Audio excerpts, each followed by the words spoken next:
Hello there folks, today we'll take a look at the game called Arena for the Gods. It's published by IELLO and the designer is Maxime Rambourg. I don't know if I pronounced it right, but I'm sorry for that. Anyway, this game is about you as gladiator gathering your equipment, your weapon, spell, your companion animal and your shield, and then going to the arena to battle for your life. So, let's go straight to the battlefield. Arena for the Gods is played over the course of two different phases. Equipment phase, where you will bid on the cards, basically gather equipment for the upcoming fights. And the combat phase, where you will fight in the arena until one player loses his health, all of his health. Then, whoever has the most health still left behind their screens will be the winner of the game. As you can see, there is that setup of the board already. You will do the setup based on the scenarios at the back of the book. And it depends on the number of players and the playing time you want. So the smaller the arena, the shorter the time play. Now each one of you will grab a player screen and corresponding color of a dude or lady here. And then we will begin with, of course, everybody will get the 20 health as well. And then we will begin the equipment phase. Now, equipment phase starts with bidding on the cards. First of all, we will look at the weapon cards. So you will draw as many cards as there are players. Let's say there are 4 players, so you will draw 4 cards from this deck. You will reveal them in front of everyone. And now everyone secretly takes a certain amount of health, even 0, into their fist from behind their screen secretly, and then simultaneously you all reveal how much you have bid. So whoever is the highest bidder will get to choose first from all those cards, then the next bidder and so on. If there is a tie between the bidders, then they can kind of agree. For example, one wanted this Cupid's bow, the other one wanted Zeus Thunderbolt, and so on. If not, then they will be shuffled and dealt out randomly to those bidders. You will do that with the weapon cards, then with the animals, then with the defense cards, and with the spells. I'm going to show you them a little bit later. Now, after you have gathered all of your equipment, and that means that everyone will have one weapon, one animal, one defense, and one spell. You will go to the arena to fight. Now, when you go to the arena to fight, first of all, starting from the first player, you will enter the arena from the edge of the board. Let's say something like that. Yeah. Okay. So now, starting from the first player, he will roll those dice. You roll all those dice, and like in King of Tokyo, for example, you can re-roll some or all of the dice once. And there are different symbols, like the same, like sword, defense, spell, and animal symbols.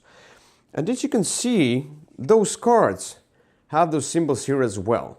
So if you have this card, in order to activate this card's ability, for example, that you will deal -1 health to a faraway hero, push him. I'm going to talk about faraway a little bit later. But if you want to activate this card on your turn, you have to spend 2 swords. That's pretty easy. Behind your screen, you also have those basic attacks right here. With 2 swords, you can deal 1 injury to adjacent hero. You can move 1 space. You cannot move on your own. Basically, you have to use dice for everything that you can do. Then you can push a hero. Then you can deal deal 1 damage to whatever hero you want because it's a spell. So these are the basic. You always use 2 dice per the basic thing, basic attack or basic defense. Or you can use the symbols on the cards. You can activate all of those abilities, the basic abilities and the cards as many times as you want, as long as you have enough dice and enough good rolls. That's it. So, but let's talk about how you basically deal damage, how you push, how you do all that. So in the cool part in the arena right now here, for example, if let's say this one says deal -1 health to a faraway hero and then push him. So this means that faraway hero is the one who is not adjacent and is in a straight line and is in a line of sight. For example, in this case, this hero doesn't see this hero because there's a spike, the column in front of him. So the columns are basically blocking, and if you push somebody at those columns and if you push somebody at those spikes, they will lose health. These are the fountains. I'm sorry, I didn't do the setup properly here. So each fountain of life will have 5 health. So whenever you get to this fountain of life, you will gain some health back. Now, in this case, if he would activate this Odin Spear, he would deal 1 damage and push. Whenever you push somebody, they are pushed 1 step away from you. If there is nowhere to push, then they lose another health. So whenever you cannot go somewhere to push, if you will be pushed towards the other hero, you both lose health. So, and there are all the different abilities, like for example, this Amit says deal -2 damage to an adjacent hero, give him this token. This is a cool token. Now, when you give somebody this token, this means that on their turn, they will roll 1 less die. And they can pile them up on their screen like that, which means that they will roll less and less dice on their turn, which means that they will get to use less abilities. Some have shield abilities, gain 1 shield, which means that you will take the token and place it on the hero. When you place it on the hero, that means that if somebody inflicts damage in any way to that hero's defense ability activates. And this defense is until your next turn. Then you have to discard a token. Here, deal -1 to an adjacent hero. So if somebody harms you, you harm back. That's how it is. So, and as I told you, you will use all the cards, you will use all of these abilities, and then you will fight until somebody loses his last health, and then whoever has the most health is the winner. Now, as I told you, the arenas are all different and there are different cards.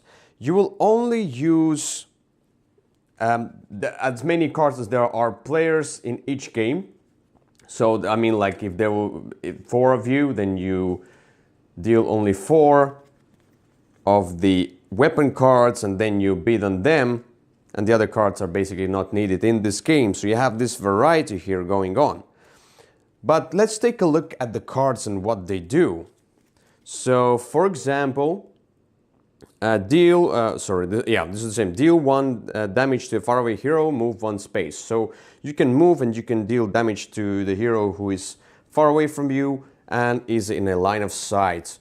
Or, for example, push an adjacent hero, reroll 1 time. Really cool ability.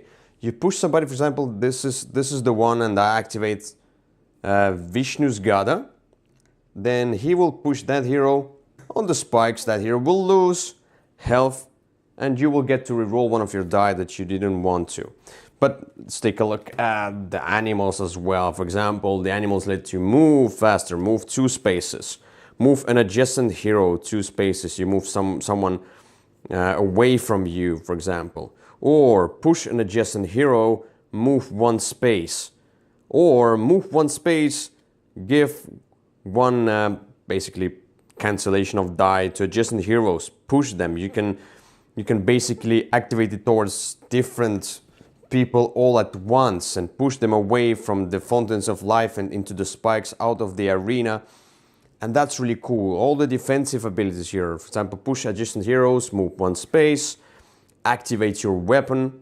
So if you didn't roll good dice, then you can activate your weapon with that one. Move yourself to any valid space, basically like a teleport. Move an adjacent hero 1 space, gain 1 defense, and defense works, move 1 space. Cool. And so on. And then we have the spells. So turn your unused dice to the face of your choice. Deal -1 health to all other heroes, deal -3 to an adjacent hero, Pan Symphony, move a hero of your choice 1 space. So there are lots of different abilities, lots of different combinations. You're trying to combine your 4 different cards so they will work well with each other and you will get to roll the right symbols. Yeah, and that's basically how the game works. Now, look at this board. It's gorgeous, it's amazing. When you go to a friendly local gaming store or a bar or cafe where you can play this game and you get it out and play with friends, it's an eye candy, it's eye-catching. I mean, like, it catches all the attention you want. Now, look at all the artwork. Shiva's necklace, for example. Look at this. That's gorgeous. Look at all the others, like Airavata, whatever, the elephant, basically, the war elephant. Look at that. It's just amazing. The boxcar is amazing. Look at the samurai. Here, this is the hero. If we'll zoom, not zoom, yes it will. So here you go. And all the aesthetics. Although everything else is fine, you might say that it's kind of overproduced with those columns with spikes. But now here's my thought about this one. The thing is that if they would just use the tiles, of course it would take away the aesthetics, it would take away the beauty of the board being kind of a 3D. Also, I really like how, like, when you look through these spikes, for example, it doesn't block the line of sight. The line of sight is blocked if there is another hero between you two, yes, and if there is that column, which means that this column has kind of a logic to be here, and that it blocks the line of sight. You cannot see past this column, which is really, really cool. Also, I really like how if you don't wanna play too long game, then you use those extra columns to kind of cut out the part of the board, and it's more clear to you that this is the part of the board which is taken out. And the whole look of the game is just amazing. The component quality is really good. Now, let me show you. This is the insert. Now, this ball goes right here inside, and everything else fits well. The overall board comes on top here, which means that they thought through the insert as well. It's not the best one. It's not like extremely intuitive in where you put what stuff. It's a little bit more random, but it's still the insert. And it's still cool to have the insert instead of just a lot of bags and so on. I had a problem with King of Tokyo being, but the thing is that, what I can see here is that you cannot put too many expansions inside this box. I mean, like, then you have to throw away the insert. Yeah. But overall, a really good production. A big thumbs up for that. Another cool part of this game are the combinations of cards. First of all, you have a deck of cards, and basically they can expand this deck of cards with the expansions. The other cool part is that you use only a certain amount of cards based on the number of players during the whole game, which means that there is a lot of that variability within the base game already. You have all of these. Now you have one deck, you have a second deck, you have a third deck and fourth deck. So you use all of that, you find the combinations that are best for you, but sometimes you bid in a really good card, but eventually the defense card or the spell card that comes out is not the best with that combination. You have to choose kind of a different strategy, how you pick up the equipment.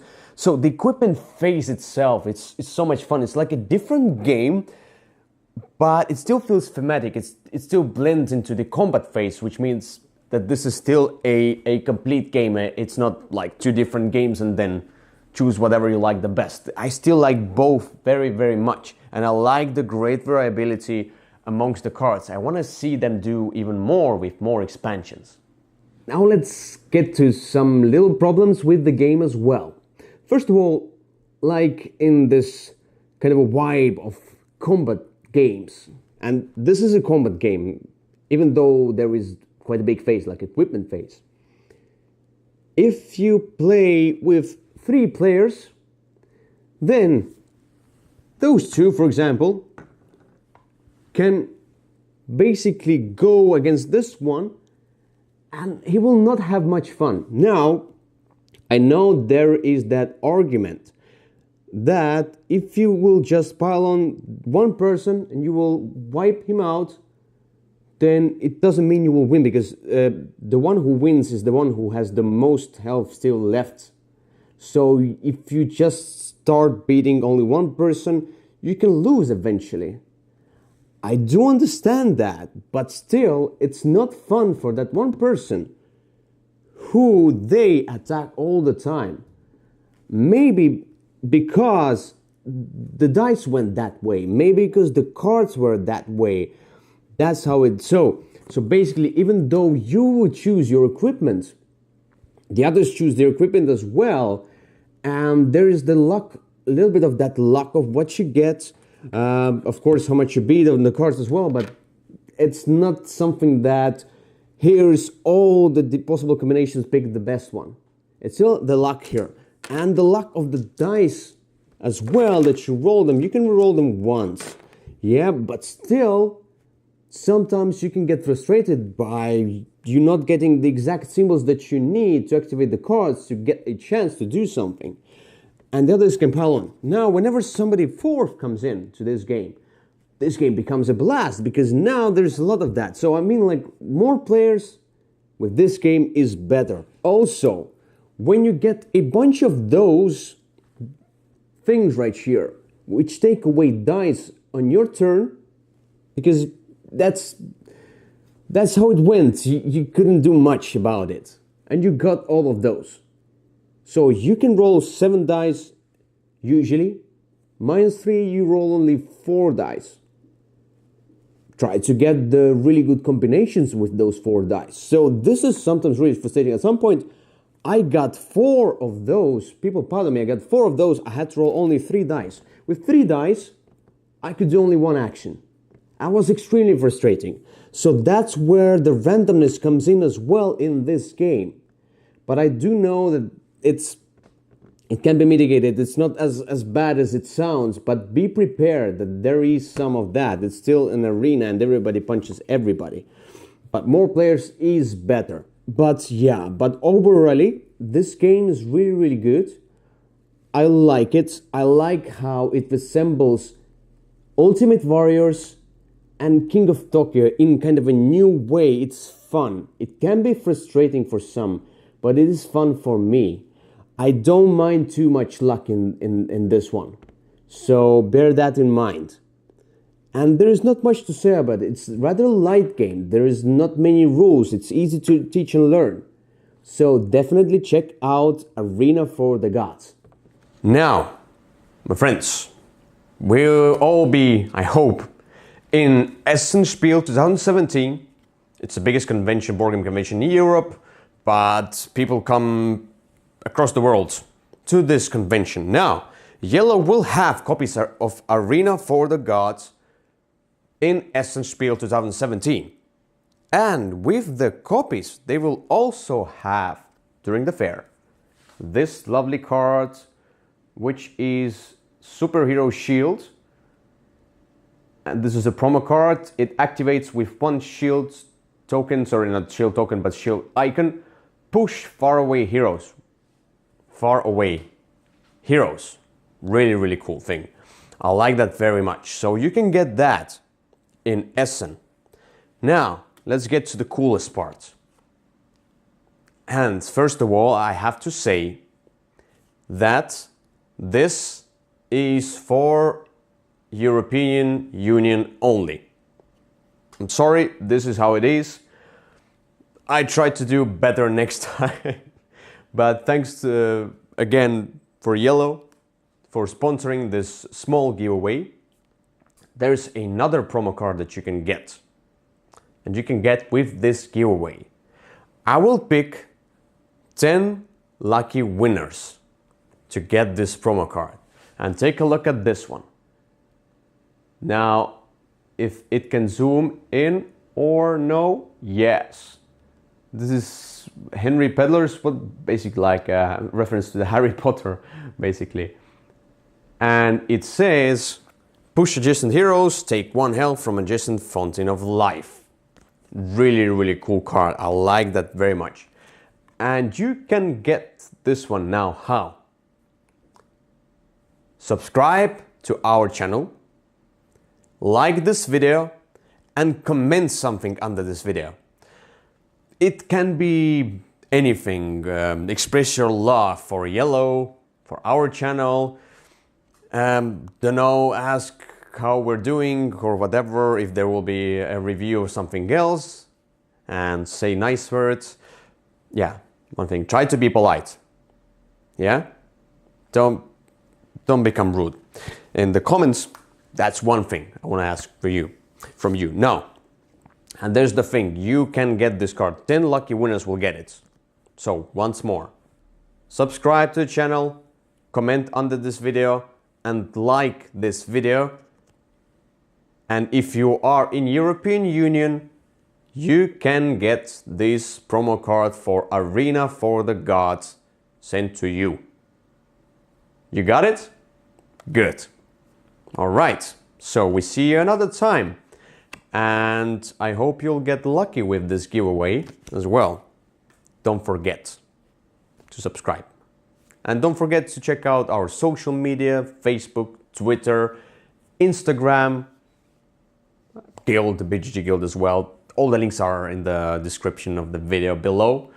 So we see you another time. Bye bye.